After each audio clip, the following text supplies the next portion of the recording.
আমাদের গল্প চ্যানেলে আপনাকে স্বাগতম। শুরু করছি আপনাদের প্রিয় গল্প, প্রিয় মেজর সাহেব। আজ থাকছে গল্পের 10 এবং 11 এবং 12 পর্ব। কলমে নুসাইবারা নুরি। গল্পটি কেমন লাগলো? গল্পটি পড়ার পর অবশ্যই কমেন্ট করে জানিয়ে দেবেন। আর চ্যানেলে যদি নতুন হয়ে থাকেন অবশ্যই সাবস্ক্রাইব করে পাশে থাকা বেল আইকনটি প্রেস করে রাখবেন, যাতে ভিডিও আপলোড করার সাথে সাথে আপনার নোটিফিকেশনে চলে যায়। যারা সাবস্ক্রাইব করে রেখেছেন তাদেরকে অসংখ্য ধন্যবাদ, আর যারা সাবস্ক্রাইব করেননি তারা প্লিজ সাবস্ক্রাইব করে রাখুন। তাহলে চলুন গল্পে ফিরে যাই। প্রিয় মেজর সাহেব, পর্ব সংখ্যা 10+11+12। নুসাইবারা নুরি। ঈশানের বাঁধন থেকে তরু নিজেকে ছাড়ানোর চেষ্টা করে, তবে কোনো কাজ হয়। একজন পেশিবহুল জিম করা শক্তিশালী মানুষের কাছে সে তো চুনোপুটি। বেশ কিছুক্ষণ পর ঈশান ছেড়ে দেয় তরুকে। সাথে সাথে তরু কিছুটা দূরে সরে যায় লজ্জায়। তা দেখে ঈশান হাসে, তারপর বলে, ঘরে চলো, অনেক রাত হয়েছে, ঘুম পাচ্ছে অনেক। ঈশানের কথায় তরু কোনো প্রতিউত্তর করে না। তা দেখে ঈশান তরুর মুখের দিকে চোখ ছোট ছোট করে তাকিয়ে বলে, 5 মিনিটের মধ্যে ঘরে না গেল আমার ঠোঁটের ভার্জিনিটি নষ্ট করার জন্য তোমার ঠোঁটের উপর বিচরণ করবে আমার ঠোঁট। লজ্জা তখন কোথায় রাখো দেখবনি। কথাটা বলেই ঈশান ঘরে ভিতরে ঢুকে যায়। এদিকে ঈশান যেতেই তরু অল্প অল্প করে মাথা উঁচু করে তাকায় ঘরের দিকে। লোকটার কথা বার্তা কেমন ঠোঁট কাটা হয়ে গেছে, আর তার ভীষণ লজ্জাও লাগে। বাবা কত জোরেই না চেপে ধরল তাকে। তাহলে কি ইয়াসের আম্মুকেও এভাবে ধরত? তরুর মনে প্রশ্ন জাগে। খুব জানতে ইচ্ছা করছে ইয়াসের মায়ের কথা। নিজের মনে তোলপাড় সৃষ্টি করা অনুভূতির ঢেউ সামলাতে না পেরে তরু বারান্দায় দাঁড়িয়ে কয়েক সেকেন্ড গভীর নিঃশ্বাস নিল। রাতের নির্জনতায় খোলা হাওয়া তার লজ্জায় রানা গালগুলোকে সামান্য শীতল করার চেষ্টা করে। লোকটার প্রতি প্রতিটা মুহূর্তে অচেনা এই অধিকারবোধ তরুকে একই সাথে আচ্ছন্ন ও ভীত করে তুলছে। লজ্জা লাগা সত্ত্বেও ঘরের দিকে এগিয়ে যায় তরু। তারপর ঘরে ঢুকে থাই দরজা লক করে বিছানার কাছে এসে দাঁড়ায়। ঈশান ততক্ষণে শুয়ে পড়েছে, তাই তরু প্রশ্নটা করতে চেয়েও করতে পারল না। ঘরের লাইট নিভিয়ে ড্রিম লাইট জ্বালিয়ে বিছানার এক পাশে এসে শুয়ে পড়ল। মাঝখানে একটা কোলবালিশ রেখে দিল। আজ যেন ওর একটু বেশি লজ্জা লাগছে। কেন জানে না ঈশানের ঘুমন্ত মুখের দিকে তাকাতে পারছে না লজ্জায়। ড্রিম লাইটের আবছা নীল আলোয় ঈশানের শান্ত ঘুমন্ত মুখটা কেমন এক মায়াবী রূপ নিয়েছে। তার কপালে এলোমেলোভাবে পড়ে থাকা চুলগুলো দেখে তরুর হাত আপনাতেই এগোতে গিয়েও থেমে যায়। বুকের ভেতর হৃদস্পন্দনের শব্দ যেন এত নিস্তব্ধ রাতে স্পষ্ট শোনাই যাচ্ছে। তরুকে কেউ কখনো বোঝেনি, কেউ ভালোবাসেনি। আর এই লোকটা কতটা আদর করে তাকে। তার চোখের ভাষা পড়তে পারে। তার মনে জন্মানো অজানা কথাগুলো লোকটা বুঝতে পারে অদ্ভুতভাবে। লোকটার প্রতি আলাদা একটা টান হয়ে গেছে তরুর।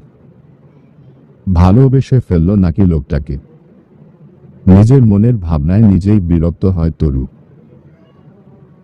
সে কেন ভালোবাসতে যাবে লোকটাকে?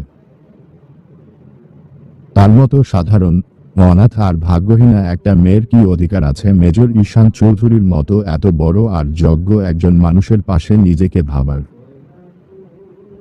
বামন হয়ে চাঁদে হাত বাড়াতে নেই প্রবাদটা তরু শুনেছে আর অনেক মান্য করে, তাই তার মনে এসব চিন্তা আসে না। তবে নরম মনের হওয়ায় অল্পতেই গলে যায় কারোর কথায়, কারোর ভালোবাসায়। তবে তরু জানে এই আবেগের পরিণতি অনেক খারাপ হয়, তাই আগেই সাবধান থাকা ভালো। মাথার ভিতরে উল্টো পাল্টা চিন্তার জগা খিচুড়ি পাকাতে পাকাতেই ঘুমের অতলে ডুব দেয় তরু। আজানের পরপরই তরুর ঘুম ছুটে যায়। এই কয়েকদিন উঠার কারণে অভ্যাস হয়ে গেছে। ঘুম থেকে উঠে সর্বপ্রথম তরু ইয়াসের কান্না শুনতে পায়। তবে আজ না পেয়ে অবাক হয় বেশ। কাল রাতে আর চেতনা পায়নি, তাই আর খাওয়ানো হয়নি। তরু আড়ামোড়া খেয়ে উঠতে যায়, তবে পারে না। পরে ঘুমের ঘোর কাটলেই বুঝতে পারে ঈশান বেশ শক্ত করে জড়িয়ে ধরেছে তাকে। ঈশানের সুগঠিত একখানা হাত একদম তার কোমরের ওপর চেপে বসা। তরুর চাদর ঘেরা শরীরটা একদম ঈশানের বুকের কাছাকাছি ল্যাপটে আছে। আর কিছুক্ষণ পর পর ঘন ঘন নিঃশ্বাসের শব্দ ভেসে আসছে তরুর কানে। তরু নিজেকে ছাড়ানোর চেষ্টা করতেই ঈশানের খোঁচা খোঁচা দাড়ি ফুটে গেল তরুর মাথা। চোখ মুখ কুঁচকে নিল সাথে সাথে। তবে তরু স্থির হলো না, ঈশানকে ডাকতে শুরু করলো তরুকে ছাড়ার জন্য। বেশ কিছুক্ষণ ডাকার পর ঈশান চোখ না খুলেই ঘুমে জড়ানো কণ্ঠে বলল, কি হয়েছে, ডাকছো কেন? আমাকে ছাড়ুন, উঠব।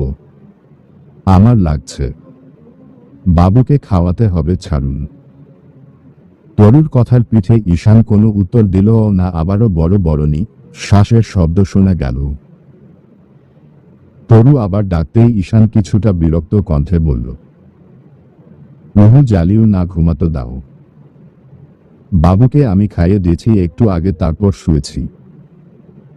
এখন ঘুমাবো, ডিস্টার্ব করবা না 10টার আগে। ঈশানের কথায় অবাক হলো তরু। খাইয়েছে মানে সত্যি খাইয়েছে নাকি ঘুমের ঘোরে বলছো? তরুর কেমন যেন অস্বস্তি হচ্ছে ঈশান তাকে জড়িয়ে রাখায়। তাদের মাঝে সম্পর্কটা অতটাও গভীর না যে তরু এটাকে উপভোগ করবে। অন্য মেয়ে হলে হয়তো করত, একজন সুদর্শন পুরুষের বুকে ঘুমাতো, কিন্তু তরু পারছে না। যতই স্বামী হোক না কেন মানতে পারছে না তরু। নিজেকে গুটিয়ে নেয়ার আপ্রাণ চেষ্টা সত্ত্বেও ঈশানের বিশাল চওড়া বুকের ধুকপুকানি তরুর কানের ঠিক কাছেই প্রতিধ্বনিত হচ্ছে। এত গভীর স্পর্শের অনুভূতি তরুর সমস্ত শরীরে এক অচেনা শিহরণ জাগিয়ে তোলে, যা তাকে একই সাথে সংকুচিত আর দিশেহারা করে ফেলছে। তরু একটা দীর্ঘশ্বাস নিয়ে ঈশানের হাত ছাড়ানোর চেষ্টা করতে লাগল। তরুর কাজে বেশ রাগ হলো ঈশানের।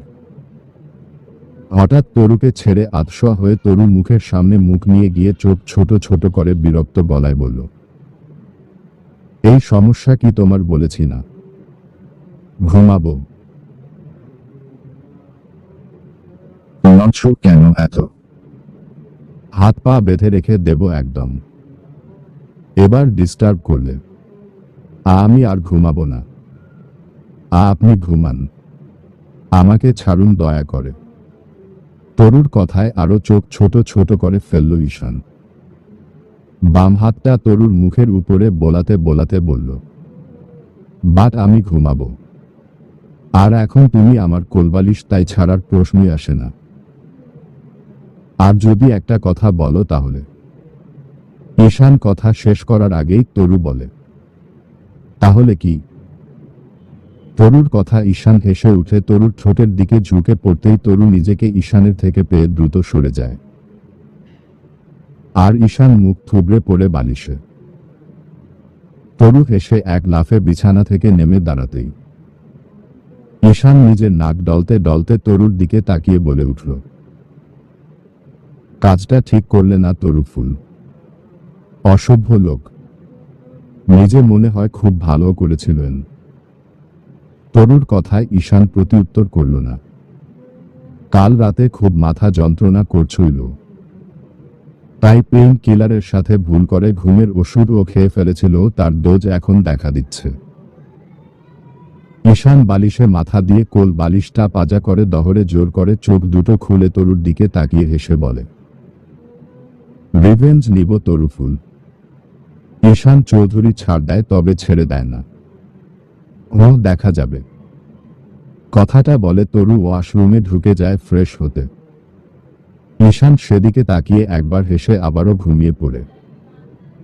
ভোরবেলায় উঠেছিল, তখন ইয়াসকে ফিডিং করিয়েছিল ঈশান, তাই আজ আর ইয়াসের সকাল সকাল ঘুম ভাঙেনি। তরু ফ্রেশ হয়ে অজু করে এসে নামাজ পড়ে নেয়। তারপর ঘর বাড়ি গোছাতে শুরু করে। একটু একটু করে সারা ঘর ঝাড়ু দিয়ে থালা বাসন গুছিয়ে নিতে নিতেই রান্নাঘরের কাজ সেরে নেয় তরু। ইয়াস ঘুম থেকে উঠলে তাকে আদর করে গোসল করিয়ে সুন্দর জামা পরিয়ে দেয়। অবাধ্য মেজরের ঘুমন্ত রূপটা যেন কত নিষ্পাপ লাগে তা বারবার দূর থেকেই দেখে স্বস্তির নিঃশ্বাস ফেলে সে। দেখতে দেখতে কেটে গেছে 15 দিন। এর মাঝে একদিন ঈশান আবারও নিজের কাজে সিলেটের বাইরে গিয়েছিল। আজ ভোর রাতেই পুরো 8 দিন পরে বাড়িতে ফিরেছে। তবে এবার আর চুরি করে ঢোকেনি, বাইরে থেকেই টেলিফোনে ফোন দিয়েছিল। তরু পুরো রাত সোফায় বসে থাকার ফলে ফোন বাজতেই ধরে তারপর দরজা খুলেছিল। ঈশানের সাথে বেশ ভালো একটা বন্ডিং হয়ে গেছে তরুর এই কয়েকদিনে। তরু এখন নিজ থেকে ডাকতে পারে, সাহস করে। আগে তো চুপচাপ দাঁড়িয়ে থাকতো লজ্জায়, এখন সেটা পুরোপুরি ভেঙে কিছুটা সাহস এসেছে মনের কোণে। এখন ঈশানের অনুমতি না নিয়েই সকালের নাস্তা, দুপুরের রান্না, রাতের রান্না সব সামলায় তরু। সংসারী হয়ে উঠেছে পুরোপুরি। মাঝে মাঝে ঈশান কাজ থেকে ফিরে তরুর রান্না খেয়ে খুব প্রশংসা করে। আবার ইয়াস যখন তরুর কোলে ঘুমিয়ে থাকে সেই মুহূর্তে দুজনে কত গল্প করে। ঈশান যেন নিজের এই কঠিন জীবনের মধ্যে তরুকে এক টুকরো শান্ত মায়া হিসেবে খুঁজে পেয়েছে, আর তরু মেজরের এই শাসনের আড়ালের মাটুকু ভালোবাসতে শুরু করেছে একটু একটু করে। সকাল 11:22। মাত্র শপিং মল থেকে ফিরল তরু, ঈশান আর ইয়াস। অনেক কিছুই শপিং করার ছিল, সেগুলোই করেছে। যা যা লাগে সব কিছুই, এমনকি চিপস, জুস, চকলেট অনেক কিছু নিয়েছে ঈশান তরুর জন্য। সব শপিং শেষে মোবাইলের দোকানে গিয়ে একটা আইফোন 12 প্রো কিনেছে তরুর জন্য। যদিও তরু ফোন চালাতে পারে না, তারপর নতুন একটা সিম তুলেছে। প্যাকেট থেকে চকচকে কালো রঙের চকচকে ফোনটা বের করে ঈশান যখন ওটার মধ্যে নতুন সিমটা বসাতে শুরু করলো, তরু অবাক দৃষ্টিতে সেদিকে তাকিয়ে রইল। জীবনের সব চাওয়া পাওয়ার হিসেব ভুল প্রমাণ করে একটা মানুষ কিভাবে তার খুদে প্রতিটা ইচ্ছা এত গুরুত্ব দিয়ে পূরণ করে তা তরুর ভেবে উঠতেই কষ্ট হয়।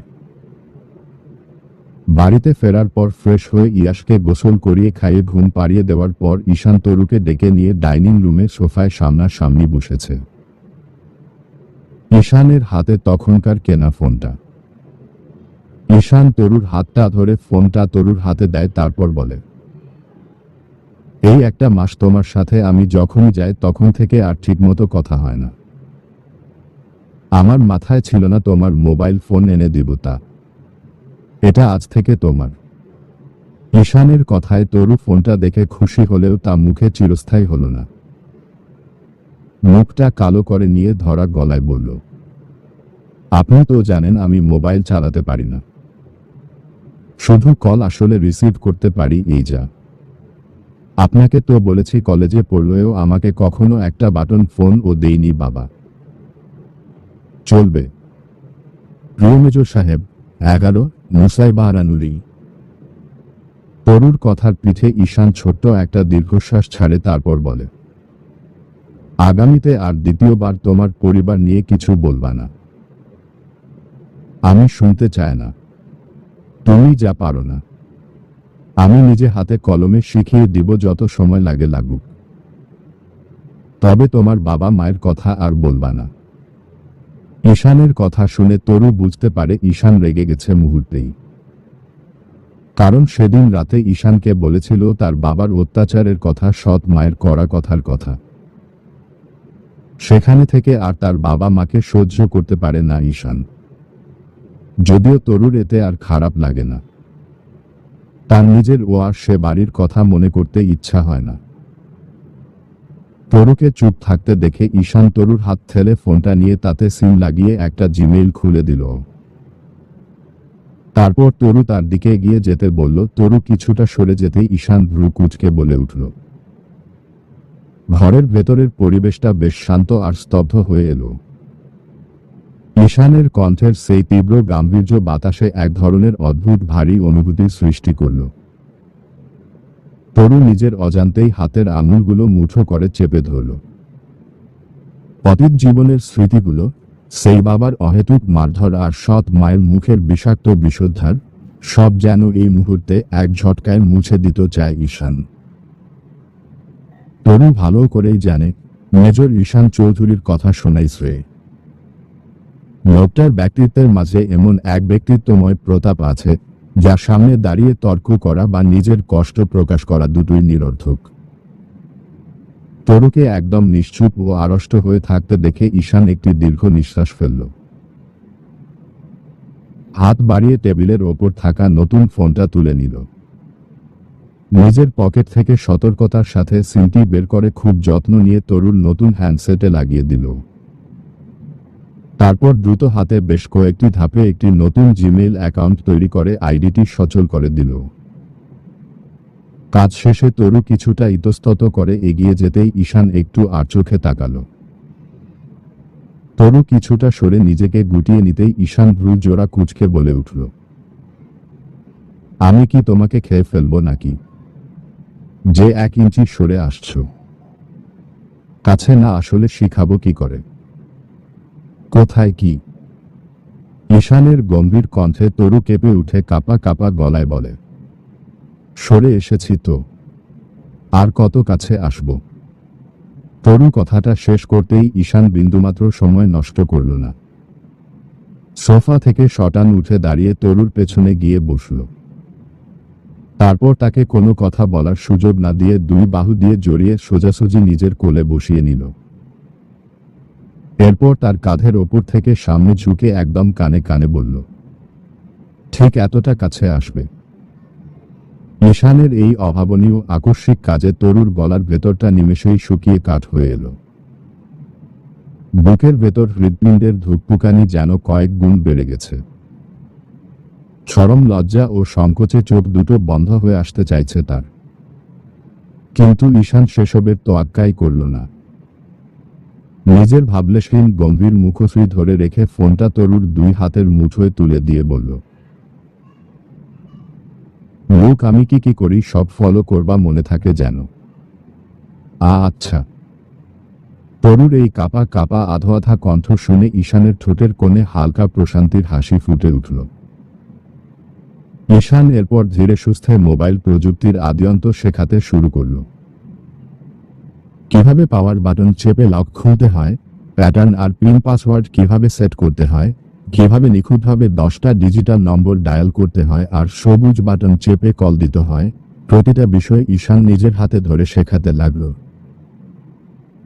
তরুর একদম আনাড়ি হাত দুটোকে নিজের শক্ত হাতের তালুতে আটকে রেখে শেখাতে শেখাতে নম্বর সেভ করার নিয়ম দেখালো।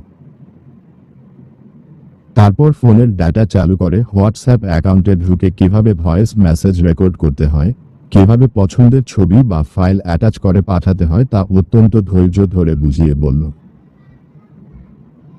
এরপর শুরু হলো সামাজিক যোগাযোগ মাধ্যমের চ্যাপ্টার। ঈশান নিজে তরুর নামে একটা ফেসবুক আইডি খুলে দিল। একের পর এক স্ক্রিন স্ক্রল করে রিলস বা ছোট ভিডিও কিভাবে দেখতে হয়, মেসেঞ্জারে কিভাবে অডিও কিংবা ভিডিও কল দেওয়া যায়, সবকিছুর খুঁটিনাটি দেখিয়ে দিল। শুধু তাই নয়, আইডি খোলার পরপরই ঈশান নিজের ভেরিফাইড ফেসবুক আইডি থেকে তরুর নতুন আইডিতে ফ্রেন্ড রিকোয়েস্ট পাঠালো এবং তরুর হাত দিয়ে তা অ্যাকসেপ্ট করিয়ে প্রফেশনালভাবে নিজের সাথে অ্যাড করে নিল। সবশেষে ঢুকলো ইউটিউবে। সার্চ বারে গিয়ে কিভাবে বাংলা বা ইংরেজিতে টাইপ করে কিংবা ভয়েস আইকনে চেপে পছন্দের গান, রেসিপি বা অন্যান্য ভিডিও বের করতে হয়, সেটাও সুন্দর করে বুঝিয়ে দিল। প্রায় 1.5 ঘন্টা ধরে মোবাইল চালানো, অ্যাপস ব্যবহার করা এবং ঘরের স্মার্ট টিভি চালুর অলস ডিজিটাল ডিটেলস সব এক এক করে তরুকে শেখালো ঈশান। তরুও অত্যন্ত নিখুঁত মনোযোগ দিয়ে নিজের অতীত দুঃখ ভুলে সবকিছু শিখে নিল। ঈশানের কথা মতো নিজের নতুন মোবাইলটা নিজে হাতে চালিয়ে ট্রাই করে দেখল। প্রতিবার সাকসেসফুলি কোনো ফাংশন অন করতেই মনে মনে যেন এক অসীম আনন্দের জোয়ার বয়ে যেতে লাগলো তরুর। মনে হলো এতদিন পর সে যেন কোনো এক বন্ধ খাঁচা থেকে মুক্তির স্বাদ পাচ্ছে। সব শেখানো শেষ হলে তরুর হাত থেকে মোবাইলটা আলতো করে নিজের হাতে তুলে নিল ঈশান। তরুকে একইভাবে কোলে বসিয়ে রেখেই একদম কাছে ঘেঁষে তার ধবধবে ফর্সা ঘাড়ে থুতনি রেখে একটা আলতো সেলফি তুলল। ফোনটা প্রসেস হতে হতে ঈশান হাসি মুখে সেই সেলফিটি তরুর ফোনের প্রধান ওয়ালপেপার হিসেবে সেটিংসে গিয়ে সেট করে দিল। স্ক্রিনের দিকে তাকাতেই তরুর বুকের ভেতরটা অদ্ভুত এক রোমাঞ্চে ভরে উঠল। একসাথে নিজেদের এই অনন্য ছবি দেখে তার ভীষণ ভালো লাগার পাশাপাশি এক চিলতে মিষ্টি লজ্জা এসেও ঝাপটে ধরল। ঈশান আর এক মুহূর্ত দেরি না করে তরুর নগ্ন ঘাড়ে আলতো করে নরম ঠোঁট দুটো ছুঁয়ে পরম মমতায় একটা মিষ্টি চুমু দিয়ে বলল, তোমার আর আমার প্রথম ছবি একসাথে দুজনে। সয়টি হয়ে থাকবে সারা জীবন।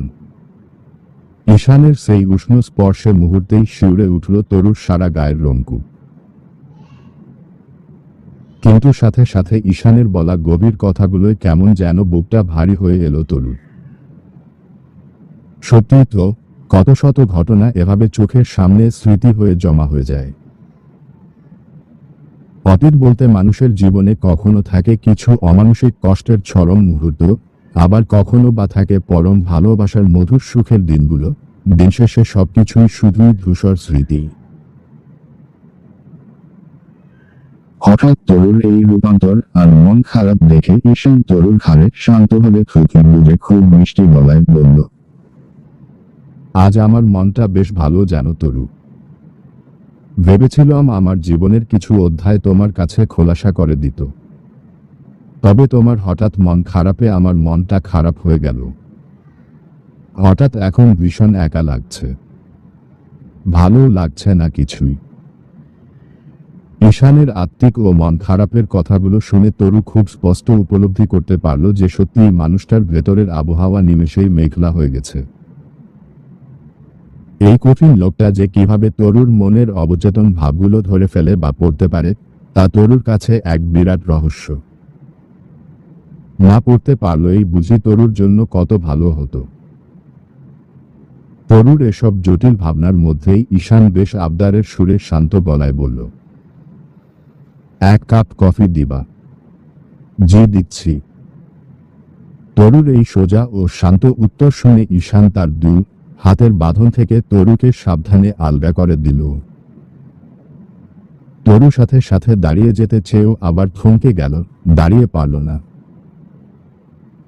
কেমন যেন এক অদৃশ্য টানে সে ঈশানের কোলে বসে রইল এবং মাথা ঘুরিয়ে চরম লজ্জায় চোখ দুটো আঁকড়ে বুঝে ফেলল। তারপর ধীরে ধীরে এক পলক পিটপিট করে চোখ মেলেই ঈশানের গভীর চোখের দিকে তাকিয়ে মিষ্টি করে বলল, কেন একা মনে হচ্ছে আপনার? আমি আছি তো। আমার ইয়াসের জন্য যতদিন আছি ততদিন আপনার কাছেও আছি। একা মনে করবেন না নিজেকে। মন খারাপ না করে সব শেয়ার করতে পারেন, মন খুলে শুনবো আপনার সব কথা।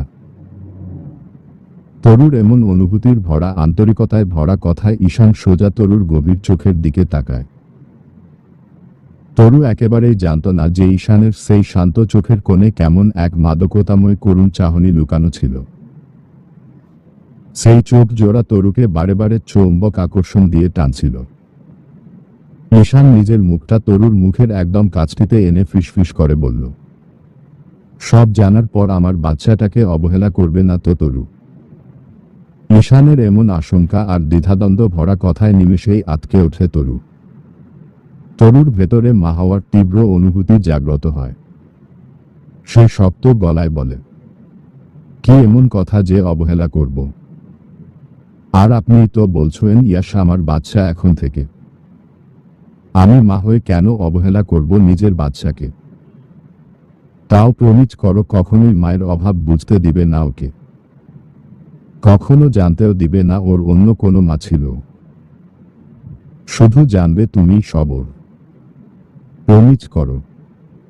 ঈশানের মিনতি আর চরম আকুলতায় ভরা চোখের দিকে চেয়ে তরুর নিজের চোখের কোণেও তরল পানির ধারা চলে আসে।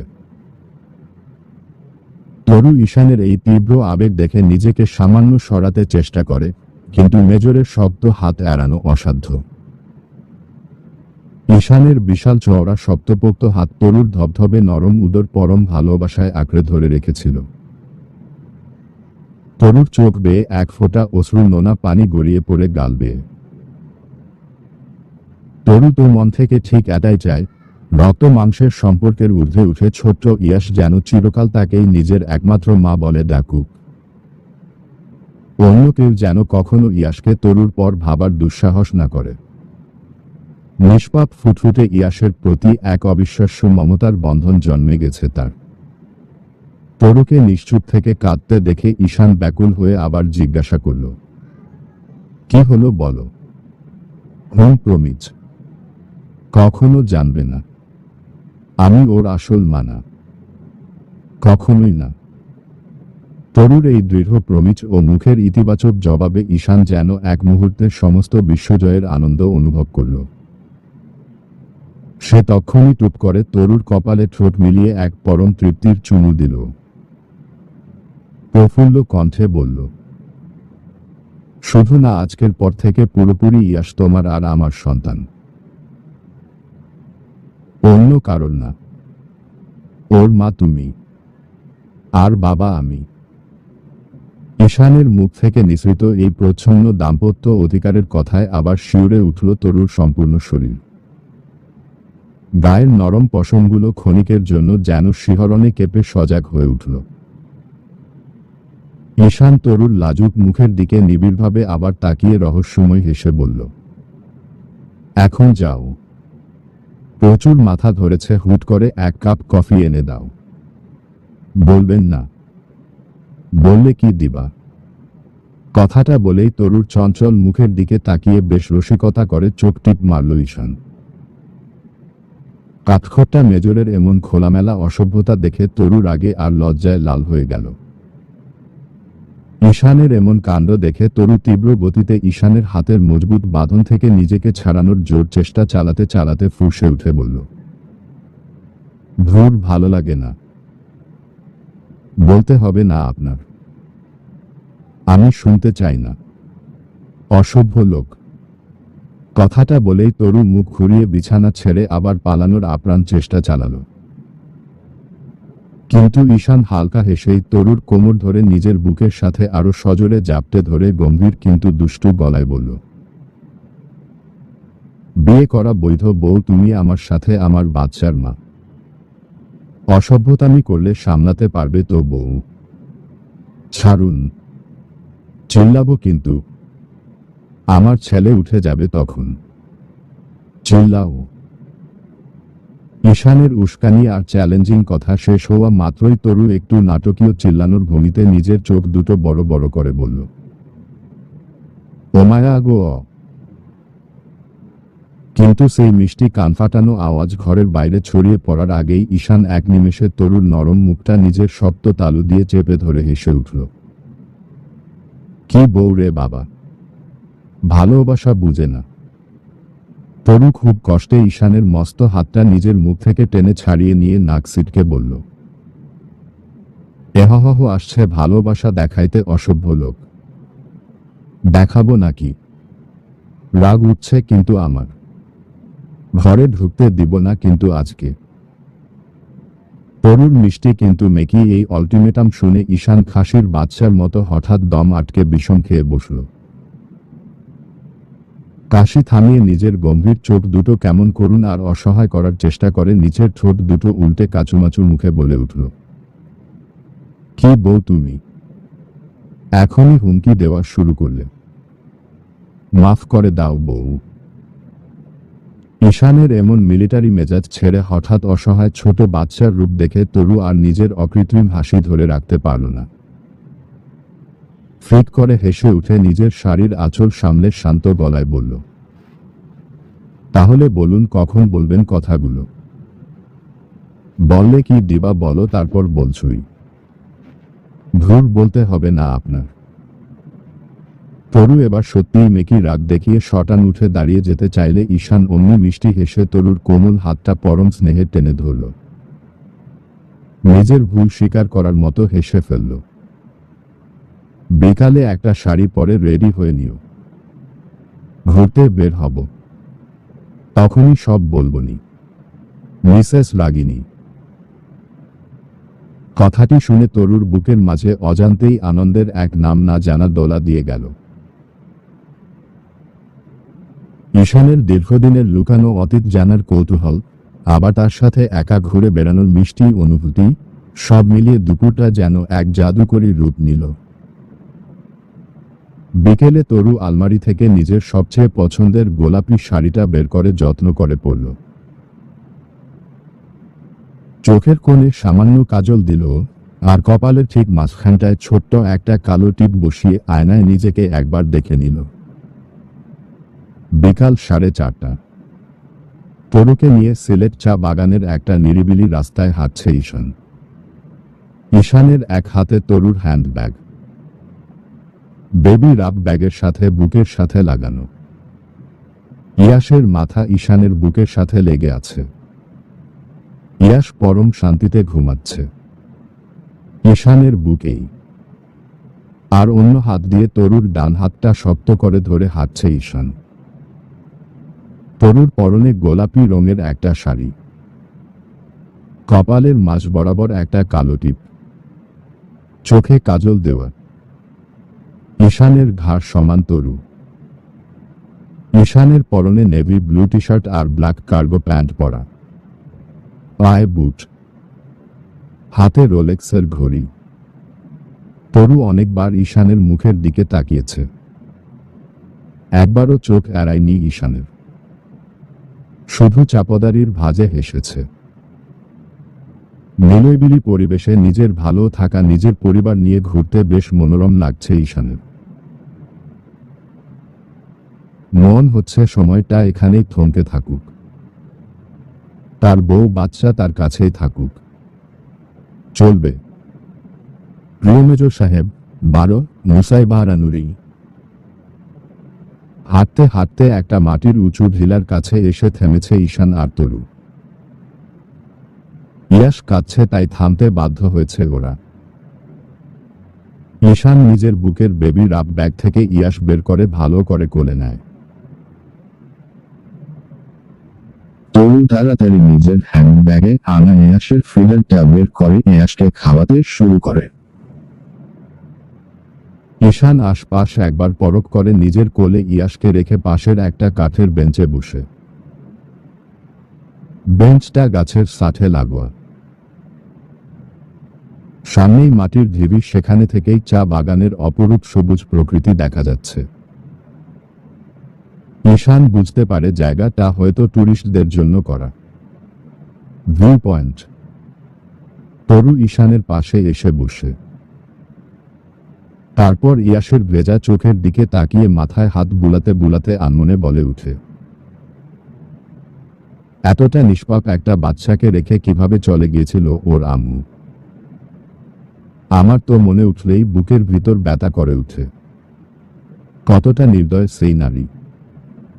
তরুর আনমনে বলা প্রত্যেকটা কথা ঈশান শুনতে পায়। তারপর ইয়াসের দিকে তাকিয়ে বলে, সে নির্দয় ছিল না, ভাগ্যের নির্মম নিষ্ঠুরতার কাছে চরমভাবে হেরে গেছে। হঠাৎ ঈশানের কণ্ঠ শুনে তরু চমকে উঠে, সাথে লজ্জাও পায় নিজের কথার জন্য। তরুকে চমকে উঠতে দেখে ঈশান আর কিছু বলে না। ইয়াস চোখ ড্যাব ড্যাব করে তাকিয়ে আশপাশে দেখছে, চোখ ঘুরিয়ে ঘুরিয়ে আর ফিডার খাচ্ছে। ঈশানকে কিছু বলতে না দেখে তরু বলে, কে হেরে গেছে বুঝলাম না, খুলে বলুন সবটা। আপনি তো এখানে এনেছেন সবটা বলার জন্য, এবার না হয় বলুন। চা বাগানের তাজা সবুজ পাতার মৃদু সুবাস বাতাসে ভেসে আসছে। দূর দিগন্তে পাহাড়ের কোল ঘেঁষে দাঁড়িয়ে থাকা ছোট ছোট টিলাগুলোর ওপর বিকালের হালকা সোনাঝরা রোদ পড়ে এক মায়াবী পরিবেশের সৃষ্টি করেছে। গাছের পাতার মধ্য দিয়ে ঝিরঝির করে আসা হাওয়াটা তরুর শাড়ির আঁচল বারবার উড়িয়ে নিয়ে যাচ্ছিল। সেই হিমশীতল বাতাসের স্পর্শেও তরুর মনের ভেতর জ্বলতে থাকা কৌতূহলের আগুন নিভছিল না। ঈশানের থমথমে মুখের দিকে তাকিয়ে তরু বুঝতে পারছিল এই মানুষটা বুকের ভেতর এক বিশাল পাহাড়সম কষ্ট চেপে বসে আছে। ঈশান ইয়াসের নরম তুলতুলে গালে হাত রাখে, আঙ্গুল দিয়ে দুধের বোতলটা ধরে রেখে একটা গভীর শ্বাস টানে। চশমার কাচের আড়ালে তার চোখের কোণটা কেমন যেন মলিন দেখায়। তরুর শান্ত অথচ জিজ্ঞাসু কণ্ঠ শুনে ঈশান একটা দীর্ঘশ্বাস ছাড়ে, তারপর বলে, আমাদের ছেলেটাকে অবহেলা করবে না তো তুমি কখনো? সব শোনার পর আমার ভীষণ ভয় লাগে। কথাটা বলতে গিয়ে ঈশানের কণ্ঠ সামান্য কেঁপে ওঠে। যে মানুষটা সেনাবাহিনীর পোশাকে চরম সাহসিকতা দেখায়, নিজের জীবন বাজি রেখে সীমান্ত পাহারা দেয়, সেই মানুষটার গলায় এমন বুকফাটা আকুতি আর ভয় দেখে তরুর বুকটা মোচড় দিয়ে উঠল। ঈশানের কথায় তরুর মনে মনে হাসি লাগলো, যে কিনা দেশের কত বড় বড় দায়িত্ব সামলায় সে কিনা ভয় পায় তাকে। তবে ইয়াসের প্রসঙ্গে তরু উপরে শান্ত গলায় বললেন না, ইয়াস আমাদের সন্তান। আমি ওর আম্মু, আপনি ওর বাবা, এটুকুই তো। আমি মা হয়ে সন্তানকে কিভাবে অবহেলা করব? আমার গর্ভে ওর জন্ম হলে কি আমি অবহেলা করতে পারতাম? তেমনি ও আমার গর্ভের না হলেও ও আমার সন্তান, ওকে অবহেলা করার কোনো প্রশ্নই নেই। তরুর এই পরিণত, স্পর্শকাতর আর মমতাময় কথাগুলো শুনে ঈশানের ভেতরের বিষাদের কুয়াশা যেন কিছুটা পাতলা হয়ে গেল। তরুর চোখের দিকে তাকাতেই সেখানে ঈশান শুধু খাঁটি ভালোবাসা আর ইয়াসের প্রতি নিঃস্বার্থ টান দেখতে পেল। বিষাদময় অতীতটা খোলার আগে ঈশান যেন একটু মানসিকভাবে নিজেকে গুছিয়ে নেওয়ার চেষ্টা করল। বেঞ্চের কাঠে হেলান দিয়ে দূর আকাশের দিকে নজর ফেলে অতীত স্মৃতির পাতায় ডুব দিল ঈশান। তরুর ম্যাচিউর কথায় ঈশান বেশ খুশি হলো। বেশ খানিকক্ষণ চুপ থেকে ইয়াসের মায়াবী মুখের দিকে তাকিয়ে দীর্ঘশ্বাস ছেড়ে বলা শুরু করল, বাবা মায়ের দ্বিতীয় সন্তান আমি। আমার বড় ভাই আশ বাবার ব্যবসা দেখাশোনা করত, আর ছোট বোন ইনায়া ঠিক তোমার মতোই বড়। ওরা দুজন শান্ত হলেও বড্ড অবাধ্য ছিলাম। এই যেমন আমার বাবা কখনোই চাইনি আমি আর্মিতে জব করি, কিন্তু উই যে ঘাটতারা ছিলাম, জোর করেই আর্মিতে আসলাম। আমরা দুই ভাই, এক বোন আর আমার বাবা মা। খুব সুখী একটা পরিবার ছিল আমাদের। আমাদের ব্যবসা 40% চাচার ছিল আর বাকি 60% বাবার। কথাগুলো বলতে বলতে ঈশানের ঠোঁটের কোণে মুহূর্তের জন্য একটু মলিন হাসি ফুটে উঠেই মিলিয়ে গেল। সেই দিনগুলোর কথা ভেবে ওর মনে হলো যেন এই তো সেদিন পুরো পরিবার একসঙ্গে টেবিলে বসে হাসাহাসি করছিল। ইনায়া ছোট বোন হিসেবে তার আবদার মেটানোর জন্য ঈশানের পেছনে লেগে থাকত। আশ ভাইয়া গম্ভীর গলায় ব্যবসার লাভ ক্ষতি বুঝিয়ে বাবাকে শান্ত করার চেষ্টা করত। আর মা রান্নাঘর থেকে সবার পছন্দের খাবার থালায় সাজিয়ে দিতেন। কত আলো, কত হাসি ছিল সেই বাড়িতে। ঈশান বলতে থাকে, আর্মিতে জয়েন হওয়ার পর আমার সাথে পরিচয় হয় ইয়াসের আম্মু অবনীর। অবনীর বাবা মেজর ছিল, রিটায়ার্ড হয়ে গেছে। আর অবনীও আর্মিতে ছিল। কাজের সুবাদে পরিচয়। তারপর কিসে কি করে যেন অবনীর সাথে আমার ভাইয়ার বিয়ে হয়ে যায়। যদিও অবনীকে আমি কখনো ভালোবাসিনি বা অন্য চোখে দেখেনি, তবে পরিচয় ছিল 1 বছরের বেশি। আমার শুরু থেকে ইচ্ছা ছিল নিজের স্ত্রীকেই প্রথম ভালোবাসবো, আর সেই কথা আমি রেখেছি। তোমাকে ভালোবেসেছি মন থেকে। ঈশান থামে, তারপর চোখ ঘুরিয়ে তরুর পানে তাকায়। তরু তার দিকেই তাকিয়ে আছে এক দৃষ্টিতে, খুব মনোযোগ দিয়ে কথাগুলো শুনছে। বিকেলের নরম আলো তরুর স্নিগ্ধ মুখে পড়ে এক অনবদ্য আভা তৈরি করেছে। তরুর এই স্থির গভীর চাহনি ঈশানকে সাহস যোগায়, যেন মনের ভেতরের জমাট বাঁধা সব কথা বলে হালকা হতে পারে। কিন্তু তরুর মাথায় তখনও কিছু রহস্য জট পাকিয়ে আছে। ঈশানকে চুপ করে থাকতে দেখে বলল, কি হলো তারপর বলুন। ইয়াসের মায়ের কথা। আর আমাকে প্রথম ভালোবেসেছেন মানে? আপনি বিয়ে করেননি? তরুর বোকা প্রশ্নে হাসে ঈশান। চোখ ঘুরিয়ে ইয়াসের মুখের দিকে তাকিয়ে আবার বলতে শুরু করে, আম্মু আমাকে কতবার বিয়ে দিতে চেয়েছিল, তবে বিয়ে করিনি। অনেক মেয়েও দেখেছিল আম্মু, তবে আমি না করে দিয়েছিলাম। হয়তো তখন বিয়ে কপালে ছিল না আমার। তবে আমাদের বাড়িতে সুখশান্তি ছিল অনেক। তবে এক সময় ভাইয়া বুঝতে পারে আমাদের কোম্পানির তথ্য পাচার হচ্ছে, কেউ ক্ষতি করতে চাচ্ছে আমাদের। যেহেতু বেশ নামকরা কোম্পানি, শত্রুর অভাব ছিল না আমাদের। কোম্পানির একের পর এক ইম্পোর্ট এক্সপোর্টের ফাইল থেকে গোপনীয় ডিল ফাঁস হয়ে যাচ্ছিল।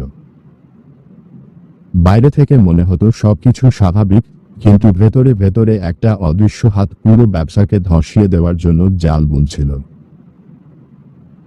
আশ ভাইয়া রাত দিন এক করে অডিট রিপোর্টের পেছনে পড়ে থাকত, কে বা কারা এই বিষাক্ত চাল চালছে তা বের করার চেষ্টা করছিল। তবে আব্বু ভাইয়া অযথা চিন্তা করতে নিষেধ করেছিল, কারণ আমাদের কোম্পানির ক্ষতি করার চেষ্টা করেও সহজে কারোর ফায়দা হতো না। তাই শুরুতে তেমন গুরুত্ব দেয়নি কেউ। ভাইয়া আমাকেও বলেছিল, তবে আমিও তেমন গুরুত্ব দেইনি আব্বুর কথায়। তারপর অনেকদিন পর ইয়াসের জন্ম হয় অবনী আর আমার ভাইয়ার ঘরে। ওদের সন্তান। অবনী চাকরি ছেড়ে দেয়। আমি খুব খুশি ছিলাম চাচু হওয়ার আনন্দে। সেই খুশিতেই বাড়িতে ফিরেছিলাম এবার। ছোট্ট ফুটফুটে বাচ্চাটার আগমনে যেন পুরো রাজপ্রাসাদ সম বাড়িটা আলোয় ঝলমল করে উঠেছিল। মিষ্টি বিতরণের ধুম লেগেছিল। ইনায়াত ও আনন্দে বাড়ি মাথায় তুলে নিয়েছিল। ঈশান ছুটিতে এসে ঘন্টার পর ঘন্টা ইয়াসকে কোলে নিয়ে ঘুরে বেড়াত। ভাইয়া আর অবনীর মুখের সেই তৃপ্তির হাসি এখনো ঈশানের চোখের সামনে পরিষ্কার ভাসে। কিন্তু তারা কেউ ঘুণাক্ষরেও টের পায়নি যে জলের আগের এই নীরবতা কতটা ভয়ঙ্কর হতে চলেছে। ঈশান থামে। বুক চিরে বেরিয়ে আসে চাপা একটা দীর্ঘশ্বাস। সাথে শোনা যায় তরুর শান্ত কণ্ঠস্বর, তারপর কি হলো? ঈশানের চোখ দুটো শক্ত হয়ে আসে, জল শক্ত করে ফেলে ও। স্মৃতিগুলো যেন এক একটা ধারালো ছুরির মতো ওর বুকে বিঁধছে। তারপর একদিন সন্ধ্যায় অবনীদের বাসায় দাওয়াত ছিল আমাদের। তারপরের দিন আমি কোয়ার্টারে ফিরব। যদিও কিছুই ঠিকঠাক লাগছিল না, সকালে অফিসের ঝামেলা হয়েছিল, ভাইয়াও রেগে কয়েকজনকে কাজ থেকে বের করে দিয়েছিল। তবে কি কারণে বলেনি। সেদিন রাতে অবনীদের বাড়ি থেকে আসার পথেই আমাদের গাড়ির অ্যাক্সিডেন্ট হয় ট্রাকের সাথে। আমি পিছনে নিজের গাড়িতে ছিলাম আর আমার সামনেরটাই আমার পরিবার, আমার ভালো থাকার ছিল। সেই অন্ধকার আর বৃষ্টি ভেজা কাল রাতটার কথা মনে পড়তেই ঈশানের শরীরটা রিফ্লেক্সেই কেঁপে উঠল। চোখের সামনে সেই বিকট ধাতব শব্দ, কাঁচ ভাঙার আওয়াজ আর আগুনের ফুলকি যেন আবার জীবন্ত হয়ে উঠল। আমার চোখের সামনেই সব শেষ হয়ে গেছিল। অবনী গাড়ি থেকে ছিটকে বের হয়ে গেছিল ইয়াসকে নিয়ে। তবে ভাগ্য সহায় ছিল না, গাড়ি উল্টে অবনীর উপরে পড়ে। যদিও ভাগ্যক্রমে আমার ইয়াস সুস্থ থাকে। বাকি সবাই জায়গাতেই শেষ শ্বাস ত্যাগ করে। তবে আমার ভাইয়া বেঁচে ছিল, হসপিটালে নেওয়া হয়েছিল তাকে, তবে বুঝতে পেরেছিল সেও হয়তো বাঁচবে না। মাথায় কাঁচ ঢুকে গেছিল। মারা যাওয়ার আগে ভাইয়া শুধু কাতর কণ্ঠে বলে গেছিল, আমার ইয়াসকে নিজের ছেলের মতো করে আগলে রাখিস। আর কোম্পানিটা আমাদের আপন মানুষরাই আত্মসাৎ করতে চেয়েছে, বারবার পারেনি বলে আমাদের উপর হামলা চালালো। আমার সব শেষ করে দিল ও। তুই কাউকে ছাড়িস না, সবাইকে উপযুক্ত শাস্তি দিস। ভাইয়ের হাতের সেই শেষ ধরাটা, যন্ত্রণায় ছটফট করতে করতে দেওয়া সেই আমানত আর রক্তে ভেসে যাওয়া শরীরটা ঈশানকে আমূল বদলে দিয়েছিল। এক রাতের ব্যবধানে একটা সুখী পরিবারের সব হাসি কান্না, আনন্দ ভালোবাসা নিমেষেই শেষ হয়ে ধূলিসাৎ হয়ে গেল। তারপর ভাইয়াও মারা যায়। তরু জানো না, একটা নবজাতক শিশুকে দেখতে এসে নিজের সুখের পরিবারের সবার মরা মুখ দেখতে পাবিনি। চোখের সামনে বাবা, মা, ভাই, ভাবি আর ছোট বোনের লাশ দেখেও ইয়াসকে নিয়ে শান্ত ছিলাম আমি। ওই যে ভাইয়ার কথা কাউকে ছাড়া যাবে না। প্রচুর শক্ত ছিলাম বুকে পাথর চেপে। ভেতরে সব কান্না, সব যন্ত্রণাকে ঈশান আড়াল করে নিয়েছিল এক কঠিন আর কঠোর আবরণে। কান্নার অধিকারটুকুও সে নিজেকে দেয়নি, কারণ তাকে যে এই ছোট্ট ইয়াসকে বাঁচিয়ে রাখতে হতো, আর ভাইয়ার খুনিদের ওপর প্রতিশোধের আগ্নেয়গিরি জ্বালাতে হতো। তারপর থেকে একটা দিন ও আমার ঘুম হয়নি তরু। রাত হলে ইয়াস কাঁদত মায়ের বুকের দুধের জন্য। একজন আয়া রেখেছিলাম, সেও ইয়াসকে রাখতে পারত না। তারপর চাচার কথায় তোমাকে পেলাম। তবে তোমাকে নিজের কাছে পাওয়ার পর আমি মানসিক শান্তি খুঁজে পেয়েছি। ইয়াস ও শান্ত থাকতো তোমার কাছে। আমার আর দম বন্ধ লাগতো না তখন তরু। ঈশান থামে, শেষ কথাটুকু কেমন জড়িয়ে গেল ওর গলায়। ঈশানের চোখের শিরাগুলো লাল রং ধারণ করেছে। চোখ দিয়ে এক ফোঁটা পানি গড়িয়ে পড়ল ঈশানের অজান্তেই। হঠাৎ কান্নার শব্দে পাশ ফিরে তাকায় ঈশান। তরু কাঁদছে মুখ টিপে, মুখ লাল হয়ে গেছে। ঈশান হাত বাড়িয়ে তরুকে নিজের বাহুতে নিয়ে বলে, কাঁদছ কেন? আমি তোমার কাছে কিছু লুকাইনি তরুফুল। আশা করি আমার বাচ্চাটাকে অবহেলা করবে না। আমার জীবনে আসা প্রথম নারী তুমি। হয়তো আমার প্রথম ভালোবাসার মানুষটাও তুমি, যাকে ইয়াসের অছিলায় আল্লাহ মিলিয়ে দিয়েছেন আমার অর্ধাঙ্গিনী রূপে। চলবে। প্রিয় মেজর সাহেব, গল্পটি কেমন লাগলো অবশ্যই কমেন্ট করে জানিয়ে দিবেন আর একটি লাইক করবেন। আর চ্যানেলে যদি নতুন হয়ে থাকেন অবশ্যই সাবস্ক্রাইব করে পাশে থাকা বেল আইকনটি প্রেস করে রাখুন, যাতে নতুন ভিডিও আপলোড করার সাথে সাথে আপনাদের নোটিফিকেশনে চলে যায়। অলরেডি যারা সাবস্ক্রাইব করে গেছেন তাদেরকে অসংখ্য ধন্যবাদ।